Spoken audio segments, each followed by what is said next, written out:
Hello, my name is Glenn Dyer, and you are watching a Dyer-Situation. Today I'm seeing the Will Ferrell movie, The House. I am not looking forward to it. This sounds really dumb. That's my review. Everybody go home. Okay, I'll elaborate. So the premise of this movie is these parents are complete morons who have not saved any money, but somehow think they did for their daughter's graduation, and they don't want to say, "Go and work, you little dipshit." No, I mean, we don't have money for you to go to college because of the economy. They don't want to say that, so they open up an illegal gambling ring, and wacky shit happens. And it's Will Ferrell. So, I think this is gonna blow chunks.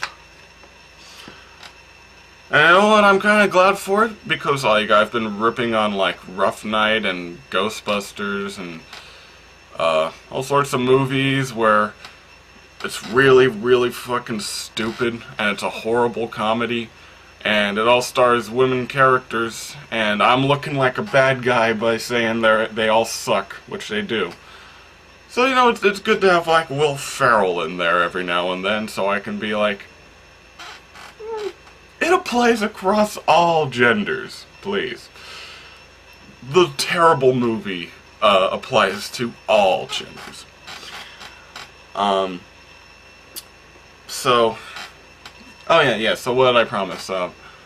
I promised in the last comedy review I did to focus on the problem of nobody wants to be the straight man. So for this movie, I am anticipating that Will Ferrell is going to be a very goofy character, and he's going to act insane at certain points. Although I don't know, Will Ferrell occasionally does like the straight man routine, but you know, we'll see on that one. Let's see if they get a passing grade on straight man routine, the most basic form of two-person comedy. Can they do it? Can they pull it off? Will it be a miracle?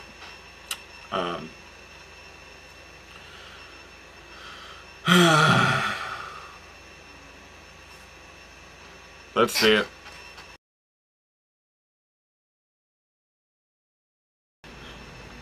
You know, I did have hopes a little. I'm not even joking. I had slight smidgen of hope that, like, you know, as I realized, like, as I left, like, well, you know, in Daddy's Home. That was a movie from a couple of years ago. They're making a sequel to that, by the way. I saw the trailer in the theater. God damn it. You know, Will Ferrell, he kind of played the straight man in there. You know, he was the more, like, clueless, uptight dad, and played the straight man to Mark Wahlberg most of the time. So I was thinking, okay, maybe Mark Wahlberg could, maybe Will Ferrell could play a straight man in this movie. Nope. Nobody's a goddamn straight man in this. The only person who even comes close to being the non-comedic lead in this is their daughter, and only because she has almost no personality whatsoever. Like, she's just the vessel for the movie. Gotta get her college tuition. Which, by the way, the whole plot of this movie is so fucking stupid. I mean, I know it's meant to be like an absurdist thing, like these stuck-up, these suburbanites have set up a casino in their house, in their small suburban neighborhood. You know, that's the joke, right? But, like, seriously, like, I think they quoted, like, the total they need for her 4 years there as, like, 25 grand, right? In the movie, they want to raise $250,000. Yeah, literally, $250,000. It's like, yeah, we raise this much, and we'll be set for life. We'll send her off to college. Like, Jesus Christ. Yeah, you'll set her for college, and you'll also set yourself for retirement, like now. And so dumb. And once again, I am prefacing, I know that this is meant to be absurd, but, like, seriously, these are, like, middle-class white people, I mean, I'm not trying to prejudice here, but like, middle-class white people with a nice car, really nice house, it's like a 2-story house, middle of a great neighborhood. How can you not afford college again? I mean, like, they're not even a 2-person income. Will Ferrell is the working person, and his wife doesn't have a job. Like, could she maybe get one? That could help pay for her college tuition? You know, as I suggested, maybe the daughter should get a summer job or something. You know, if you're really desperate, sell that extravagant house of yours. I mean, she's your only child. You can move into like a slightly smaller place for you two. You'd have a whole bunch of money for things like college tuition for your only child. Like if that's what you really wanted to do. I'm just saying it seems a little less risky than setting up an illegal casino, and a lot less stupid. That's just me, though. That's just the way I think, I suppose. God, it's so dumb. And you know what the worst part is? Fucking worst part about that whole movie. Like, there's like, we gotta get her into college. She needs to go to college. This is important, right? They never explicitly say what she's studying, right? But, like, during the movie, they present the idea that she becomes, like, this really great business person if she goes to college, right? That was, like, this absurdist scenario they came up with. Like, she'll become a great business person, right? Okay, and, you know, that's kind of a legit reason to go to college, I suppose. Like, there's a lot of stuff you can learn there about, like, business strategy and all that. But no, you have to look carefully for that, and I was looking. When she finally heads off to college, first day, what is the department she's walking towards? You're not gonna fucking believe it. They literally could have died for this.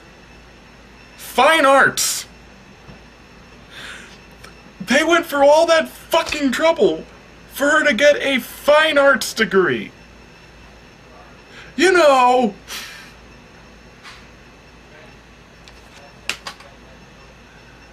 What? Jesus Christ, I mean, I'm glad it wasn't liberal arts, but, like... Just fucking still. You're willing to fucking go to jail for 20 years for your daughter to get what is, like, one of the most useless degrees you could possibly achieve.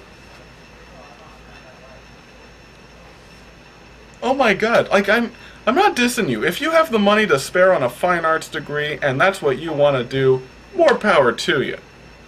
But I'm just saying, it's probably not worth the extremes they went to in this movie. Okay, she's not studying to be a fucking doctor. She's studying fine arts. I can't be the asshole here. I mean, Jesus Christ.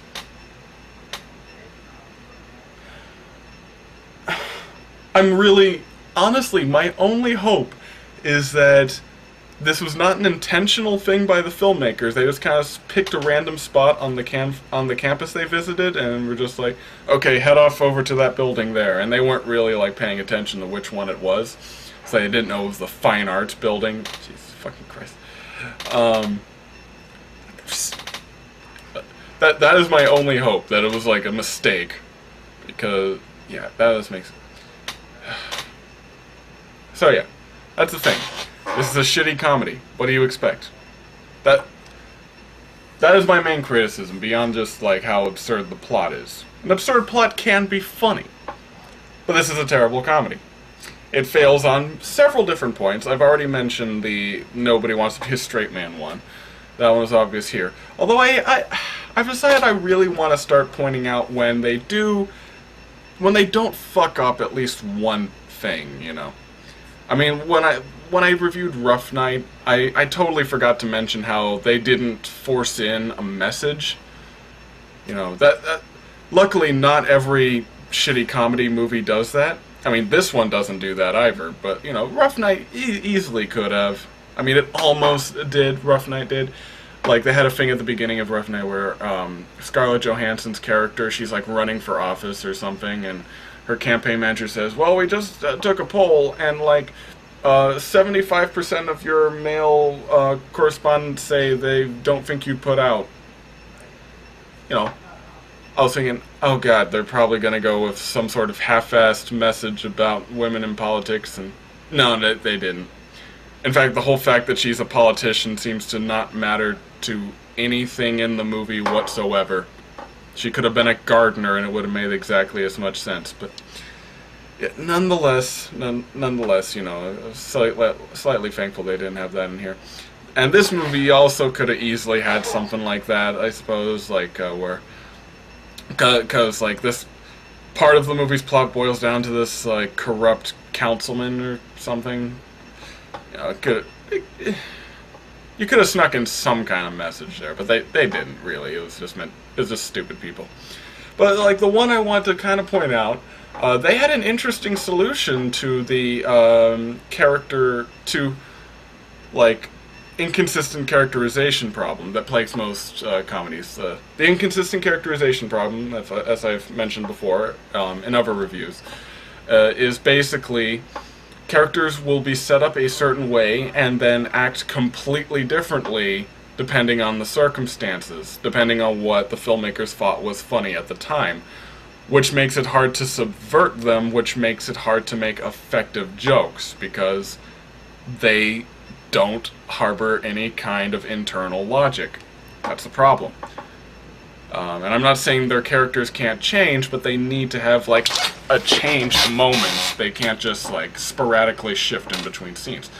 This movie doesn't have that problem. However, the reason it doesn't have that problem is because everyone in the movie is batshit insane. From beginning to end.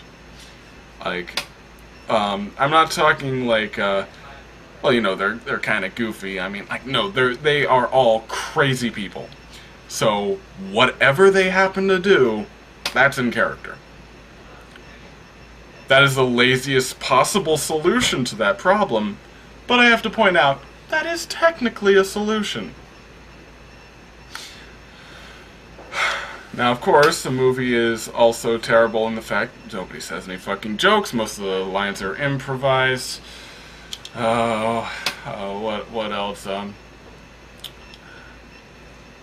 I should take notes on this. I should have like a spreadsheet on the wall of like, okay, what are the 9 different points all these movies fail at? Like,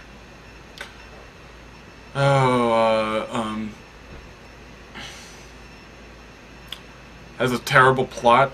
I already mentioned that one. Like, the plot doesn't matter because they want to focus on jokes, which is ironic because they never have any actual jokes. Yeah, that sort of stuff. It's a terrible movie. That's what I'm getting at. The movie sucked. I don't recommend watching it. Yeah, there you go. Seriously, though, they're making Daddy's Home 2. How desperate can you be? Jesus. I mean, although I have to admit, like, John Lithgow is in that, and when I saw him in the trailer, I just kind of smiled. Because I like John Lithgow. He's a funny guy. And Mel Gibson's in that movie, too, which, that part I feel a little conflicted about. Oh yeah, and right alongside that trailer, they also played the trailer for Pitch Perfect 3. Guess I'm gonna see that. And